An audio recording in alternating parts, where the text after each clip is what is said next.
Alors pour ceux qui étaient déjà présents la dernière fois que je suis venu à Brest, à présenter le dictionnaire amoureux dans sa version non illustrée, ou en tout cas non illustrée par des dessins et des photos, je vais peut-être leur donner l'impression de me répéter un petit peu. Je ne sais pas pourquoi j'ai écrit ce livre. À l'âge que j'ai aujourd'hui, j'ai plutôt eu le sentiment que ce livre venait à moi et qu'il ne me laissait pas le choix d'être écrit ou non. Et je voulais convertir donc un ouvrage de commande en ouvrage d'inspiration, c'est-à-dire sous la pulsion ou sous l'impulsion de cette première phrase que j'ai mis 10 ans à trouver. Quand je l'ai trouvé, j'étais un peu déçu, parce que je sentais que c'était la première phrase du livre, mais c'était un alexandrin, et je me donne pour devoir et pour honneur de ne jamais laisser passer un alexandrin dans un ouvrage en prose. Néanmoins, celui-ci était bien frappé, et il correspondait exactement à la note que j'entendais sonner pour ce livre, et je l'ai gardé. Cette phrase est la suivante: « Ma Bretagne est d'Armor, le pays dans la mer ». Je me suis aperçu que pour écrire ce livre, je devais me replonger dans un état d'enfance et non pas me mettre à énumérer un certain nombre de thèmes privilégiés concernant ma Bretagne. Je suis retourné dans ce climat d'enfance et là, je me suis aperçu que j'ouvrais les yeux sur un miroir qui se trouvait accroché dans la salle à manger de notre maison familiale, à la Berildut, et où je voyais se réfléchir les immenses tablés comme ça, réunis par mes grands-parents autour d'eux, les jours de 15 août, où il y avait bien, je sais pas, on mettait les tables les unes au bout des autres et on arrivait bien à des tablés de 20, 25 personnes, 30 personnes avec des petites tables pour enfants. Et tout ça donc apparaissait avec un véritable brouhaha dans ce grand miroir mural où pour écrire ce dictionnaire, je me suis borné finalement à prendre les personnages l'un après l'autre, et puis à dire qui il était, quelle était ma relation avec lui. Je n'aime pas tellement l'expression d'ailleurs dictionnaire amoureux, ce livre n'est pas un dictionnaire, et encore une fois, je n'ai pas choisi des thèmes en amont. En revanche, une fois que je déroulé, que je fus arrivé au bout de ce miroir, où voilà, j'avais fait le tour de la table, j'ai fragmenté ce Queen Yaman en autant de lettres qu'en contient l'abécédaire, pour retourner, me conformer au principe d'un dictionnaire. Moi, j'avais l'impression d'avoir déjà illustré ce dictionnaire amoureux en découvrant un certain nombre d'images, qui sont des images de littérature, mais qui sont aussi fortes finalement que des images visuelles. Et je ne voyais pas très bien ce que des illustrations pourraient ajouter à ce texte qui pour moi est un texte extrêmement visible. Mais j'étais dans l'erreur. Et c'est vrai que lorsque l'œil est frappé par certaines photographies et qu'elles viennent finalement redoubler, je le mets entre guillemets, viennent redoubler la force d'un texte ou la pertinence du texte, il n'y a pas de doute, on éprouve une sensation physique extrêmement agréable. Je dis ça pour les gabarres, par exemple. C'était une chance extraordinaire pour les estivants de voir ces grands bateaux livrés à leur regard à marée basse, entre les mains de ces gabariers qui les repeignaient, qui les réparaient. Et quand j'ai découvert, grâce à une association labéroise, tout le matériel photographique de ces gabarres, j'ai eu une impression étrange, j'ai eu le sentiment de revivre mon enfance et de revivre cette période où ces navires comme ça étaient sous mes yeux. Donc je les ai eus sous mes yeux à nouveau, et ça m'a fait une grande joie. Même chose pour l'illustration du cochon, par exemple, dans ce livre. Je me suis beaucoup amusé à choisir des photos et des images de cochons qui donnent, un tour un peu moins tragique à mon texte. Je me suis beaucoup amusé à donner un éclairage différent à mon texte en choisissant des photos de cochons qui sont très sympathiques. Je ne vais pas dire que ça humanise le cochon, mais il y a des visages de cochons qui me plaisent beaucoup dans ce livre. Je voulais aussi que ce livre illustré ne ressemble pas aux autres ouvrages sur la Bretagne. Il y en a énormément de livres illustrés sur la Bretagne, donc effectivement, ils sont tous plus beaux les uns que les autres.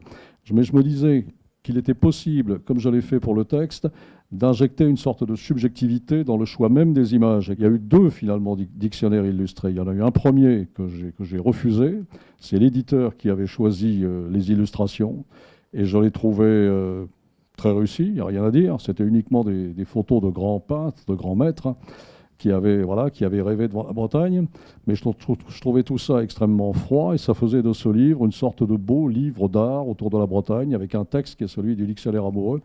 Alors que là, il n'y a pas de doute, il y a, me semble-t-il, une intrication réussie entre l'image que l'on voit et l'image que l'on s'invente soi-même en lisant les mots. Pour moi, tout est constamment légendaire avec la Bretagne. C'est-à-dire que c'est une région où là, on n'en arrive pas sans être pris dans une sorte d'atmosphère un peu secrète, un peu mystérieuse. Et j'ai été frappé par la dimension mystérieuse de la Bretagne dès ma prime enfance. Quand j'arrivais en Bretagne, je n'étais plus le même, je respirais un air différent. L'iode, comme ça, me mettait dans un état de griserie presque conscient. Je savais que je n'étais pas le même en Bretagne et le même à Paris. Moi-même, je devenais quelqu'un d'un peu légendaire. Et j'ai toujours cette impression, d'ailleurs, quand je reste un moment en Bretagne, que je ne suis plus du tout celui que je redeviens quand je retourne dans la capitale, où d'ailleurs je tente de retourner le moins souvent possible, mais ce n'est pas évident. Et c'est vrai que c'est souvent vrai d'ailleurs dans les familles bretonnes, j'étais d'une famille de conteurs. On aime énormément les histoires en Bretagne, on se raconte des histoires. Le moindre petit incident de la vie quotidienne peut prendre une dimension magique à partir du moment où elle est bien racontée.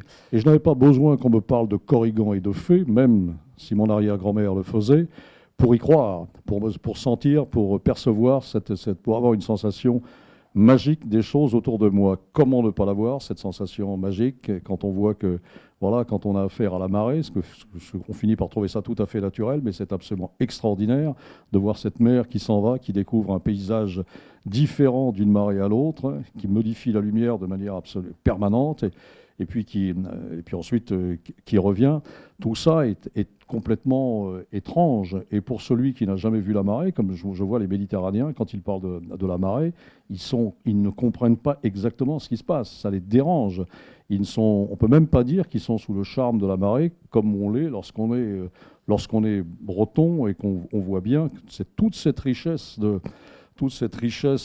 à la fois de vision et d'activités différentes que l'on doit à ce phénomène de la marée. Et tout petit, je me sentais frustré parce que je ne pouvais pas me dire que j'étais né à Brest. De temps en temps, d'ailleurs, dans les milieux parisiens, je mentais, je disais oui, je suis né à Brest. Mais ce n'était pas vrai.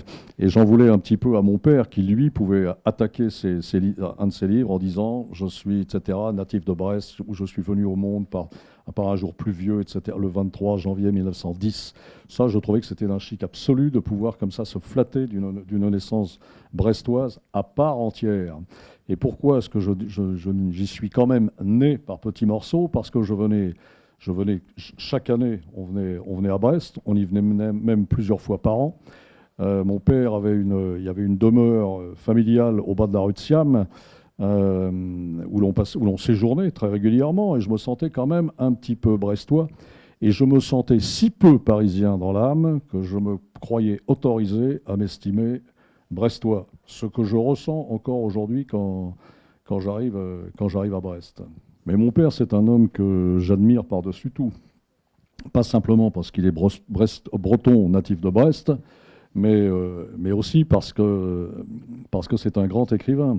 Et je l'ai tout de suite repéré comme un grand écrivain. J'avais 8 ans, je savais lire depuis peu de temps. Et déjà, j'étais plongé dans son œuvre. C'est un homme qui m'a éduqué, qui m'a discipliné, qui m'a toujours fait partir en vacances au bon moment. Je voulais devenir mon père. Je voulais pas devenir moi, je voulais devenir lui. Et pour devenir lui, je n'avais qu'une chose à faire, c'était avoir la même écriture que lui. J'ai la même écriture que lui aujourd'hui. Et d'ailleurs, j'en souffre, hein. Ça me fait mal quand j'écris parce que ce n'est pas tout à fait mon écriture. C'est une écriture que je me suis appliqué à imiter en regardant la sienne. Donc il partait en voyage, j'entrais dans son bureau, je raturais ses manuscrits, je complétais des phrases, je changeais certains adjectifs pour d'autres que je trouvais supérieurs aux siens.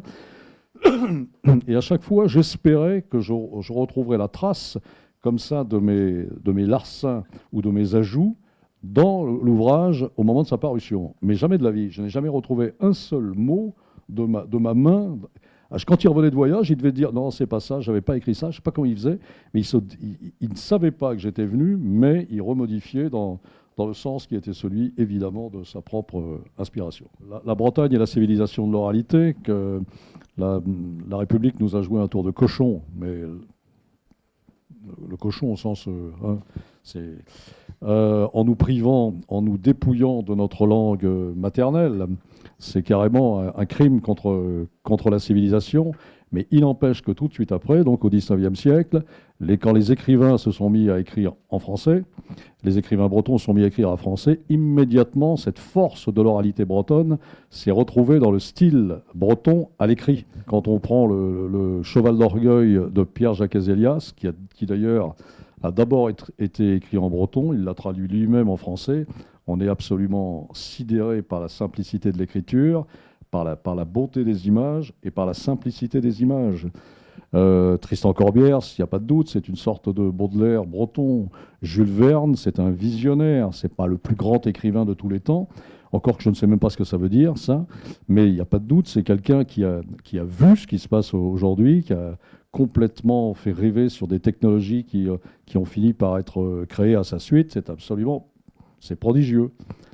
Et c'est vrai aussi pour des grands poètes comme Guillevic ou Charles Le Quintrec qu'on ne lit pas suffisamment. Enfin, on est constamment émerveillé quand on lit les grands auteurs bretons du passé ou les grands auteurs bretons contemporains. Tout ça, c'est très important et je suis encore plus heureux que mon ancrage soit breton parce que c'est un ancrage maritime. Et je ne peux pas m'empêcher de considérer que c'est un plus, c'est extraordinaire, c'est une valeur ajoutée considérable, cet océan, dans l'imagination d'un enfant qui se dit je suis de là-bas, et non seulement je suis de la Bretagne, mais je suis de ce pays qui regarde en direction des horizons les plus lointains et qui est en permanence invité à des voyages immenses. Tout ça, c'est ma joie d'appartenir à la Bretagne.